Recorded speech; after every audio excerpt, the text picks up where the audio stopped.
Throughout history, some women refuse silence. They become truth-tellers, culture keepers, and justice seekers. Today, we spotlight three: Bayyinah Bello, Luisah Teish, and Dr. Candice Matthews. Bello wields history as a weapon for liberation. Teish revives ancestral spirit, healing the diaspora's soul. Matthews fights for justice in Texas, confronting systemic oppression head-on. Individually, they inspire. Together, they form a constellation of resistance. Their stories converge in a mission: empower their people and dismantle oppression. This is their legacy, a trinity of strength guiding the fight for truth and justice. These three women reveal that liberation is fought on many fronts: mind, spirit, and community.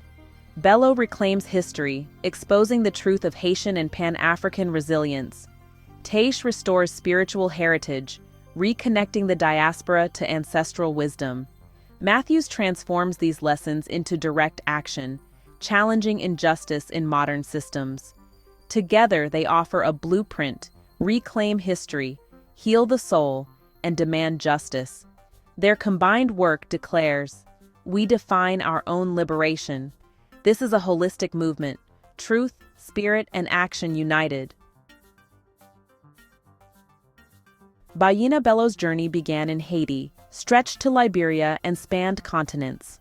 Her early life immersed her in Pan-African identity, connecting her to lost histories and cultures.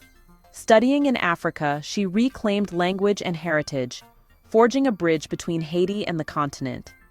Returning home, she founded a school to instill this consciousness in future generations. Bello's mission: use history to heal and empower. Her life is proof that understanding our roots fuels the fight for freedom. She became a living testament to the power of our story. Luisah Teish was born at a spiritual crossroads in New Orleans, inheriting a blend of African, Native, and European traditions. Dance became her first language, connecting her to ancestral memory. She embraced her true name and identity, stepping into the Yoruba Lukumi priesthood. Teish's journey was about reclaiming scattered heritage and weaving it into a vibrant whole. Her work celebrates life, community, and spiritual power. She emerged as a global teacher, guiding others to reconnect with the soul of the diaspora. Teish's path is a joyful revolution of spirit. Dr. Candice Matthews' awakening came through direct confrontation with injustice in Houston, Texas. Working in child welfare, she saw systemic bias and broken systems firsthand. Refusing to accept the status quo, she became a relentless activist, demanding accountability. Matthews aligned with major civil rights organizations, taking the fight to the streets and courts. Her activism is rooted in urgent, real-world struggles, not theory, but action. She is driven by the needs of her community, turning pain into power. Matthews embodies the frontline spirit of modern liberation.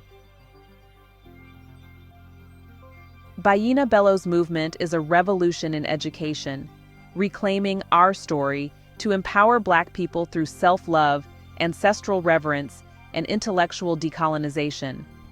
Her foundation in Haiti teaches history as agency and resistance, not victimhood.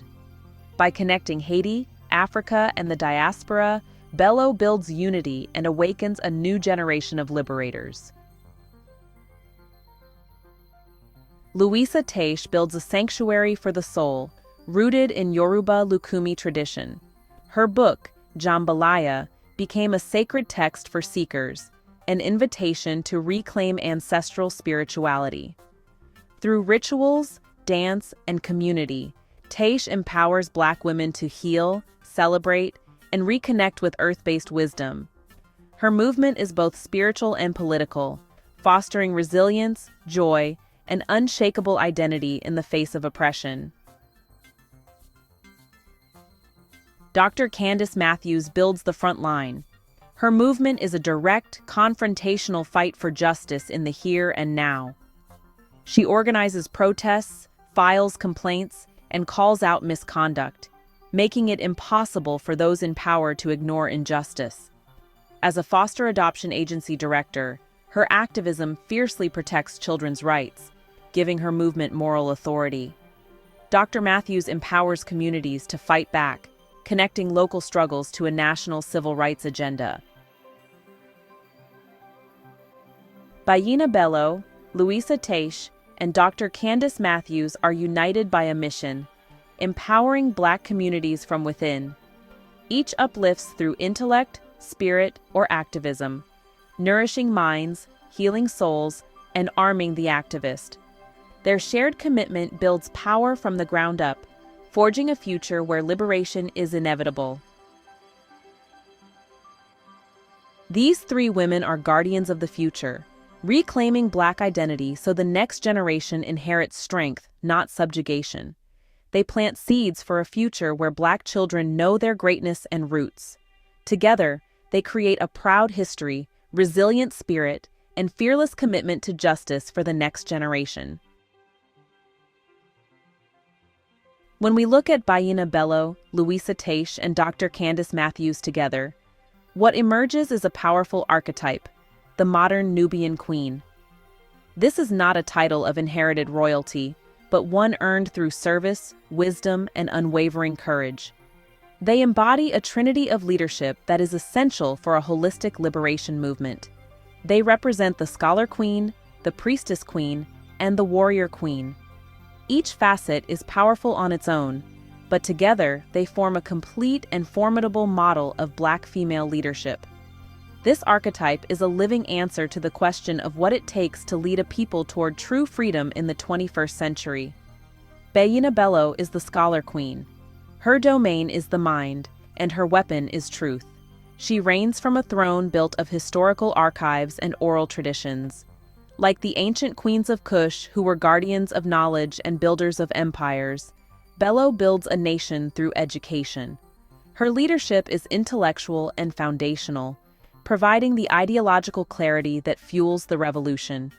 She reminds her people that knowledge of self is the beginning of all power. Her calm, authoritative presence and profound command of history make her a pillar of strength, a leader who guides with the unshakable certainty of well-researched truth and ancestral wisdom. Luisah Teish embodies the priestess queen. Her realm is the spirit, and her power flows from the sacred connection between the divine and the community. She leads not through command, but through inspiration, healing, and ritual. Like the high priestesses of old who interpreted the will of the gods and guided the spiritual health of the nation, Teish tends to the soul of her people.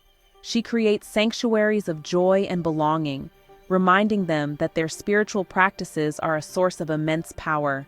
Her leadership is intuitive and nurturing, healing the collective trauma that stands in the way of liberation and connecting her people to the divine energy that sustains them. Dr. Candice Matthews is the warrior queen.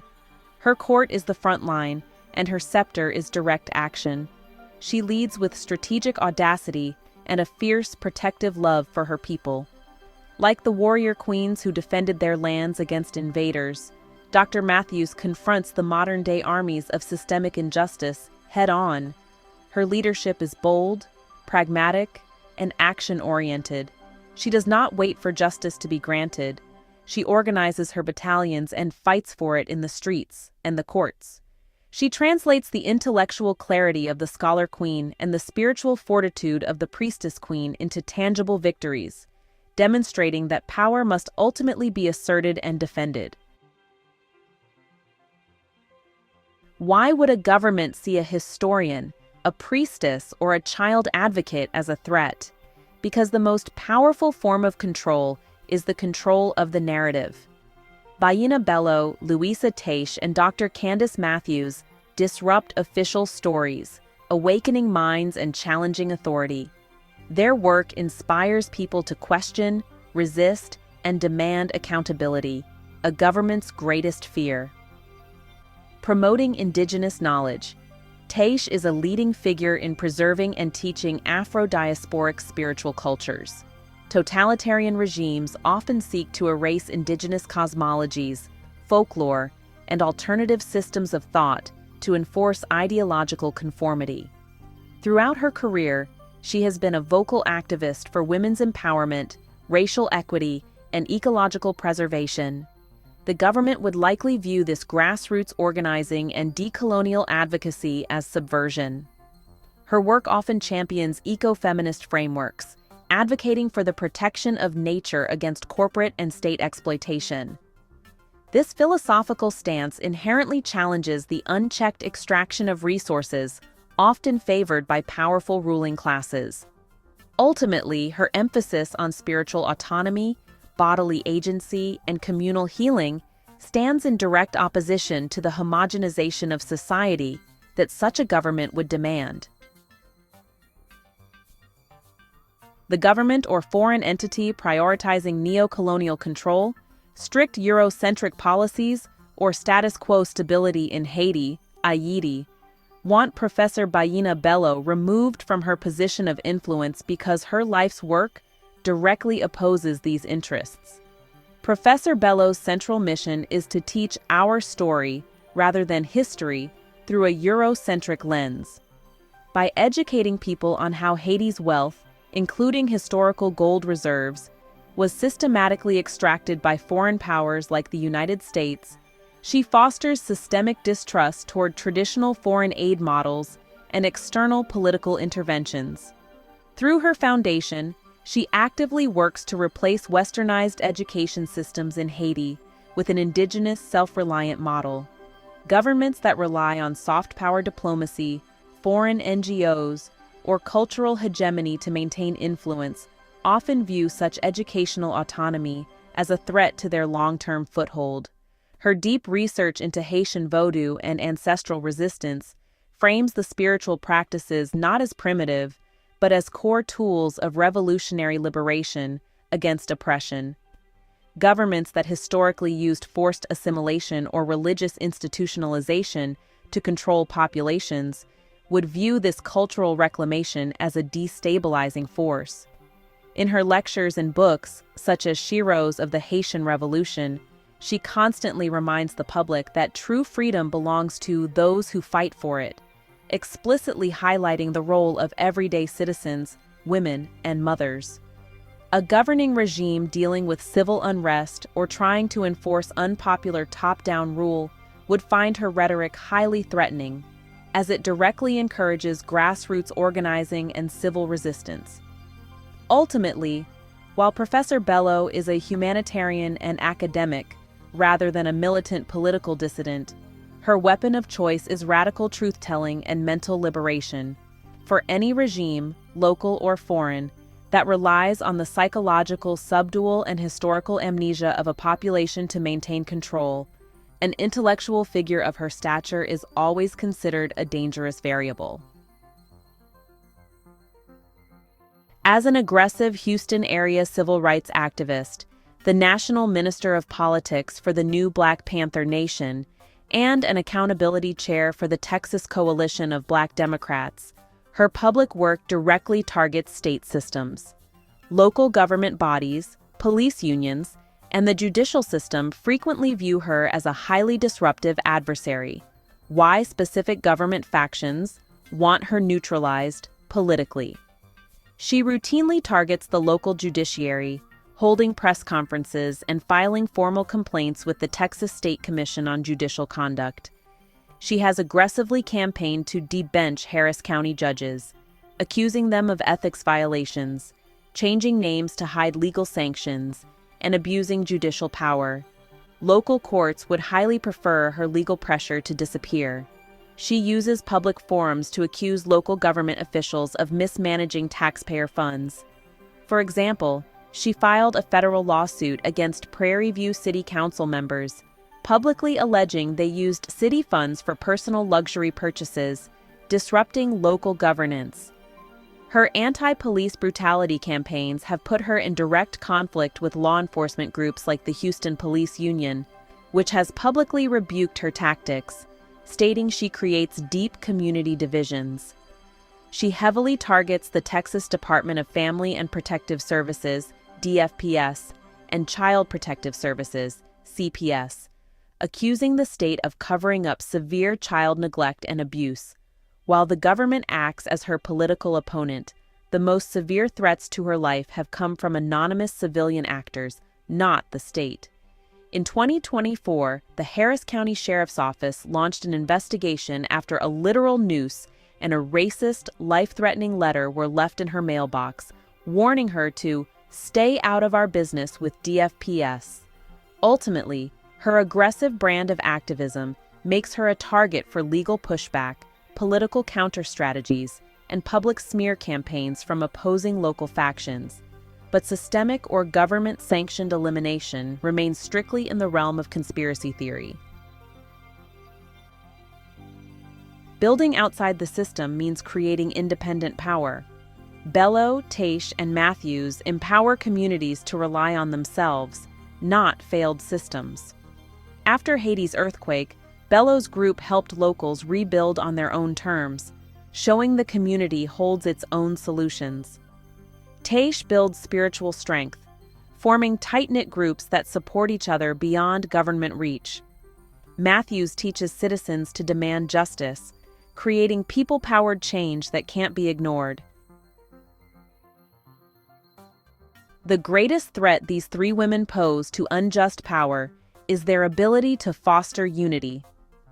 Bayyinah Bello, Luisah Teish, and Dr. Candice Matthews connect people, struggles, and history, building bridges oppressive systems tried to burn. Their work weaves a powerful tapestry of unity, showing that the fight for Black liberation is a fight for everyone's human rights. To speak truth to power is to invite the storm. Bayyinah Bello, the scholar queen, faces immense pressure for challenging foundational myths and exposing neo-colonialism. Her pushback is often subtle: denied platforms, discredited work, and constant funding struggles.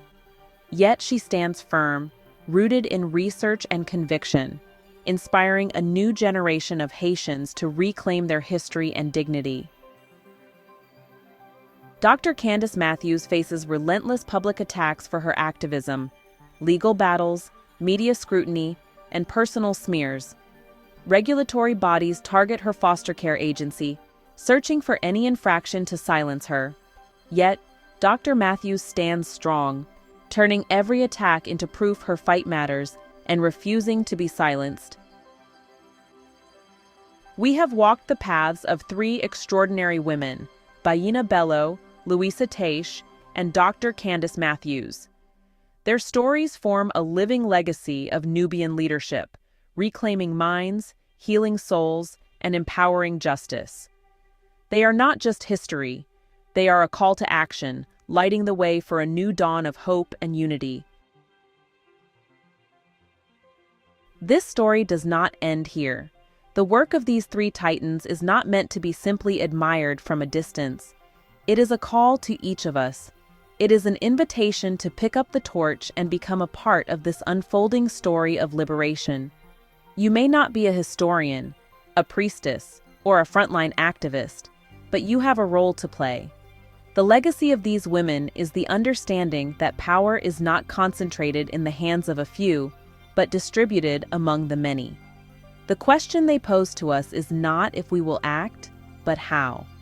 How will you use your unique gifts to contribute to the uplift of your community? You can answer Professor Bello's call by becoming a student and teacher of our story. Learn the true history of your people. Share it with your children, your friends, and your community. Challenge the false narratives you encounter in the media and in schools. Support the institutions that are dedicated to preserving and teaching this truth. By decolonizing your own mind and helping to decolonize the minds of others, you are engaging in a revolutionary act. You are building the intellectual foundation upon which all other forms of liberation are built. Every fact you share is a brick in the fortress of our collective identity. You can answer Luisah Teish's call by embarking on your own journey of spiritual reclamation. Find the practices that nourish your soul. Reconnect with the earth.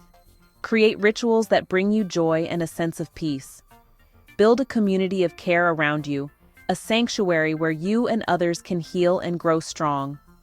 A spirit that is grounded and centered is a spirit that cannot be broken by oppression. Your personal healing contributes to the collective healing of the diaspora.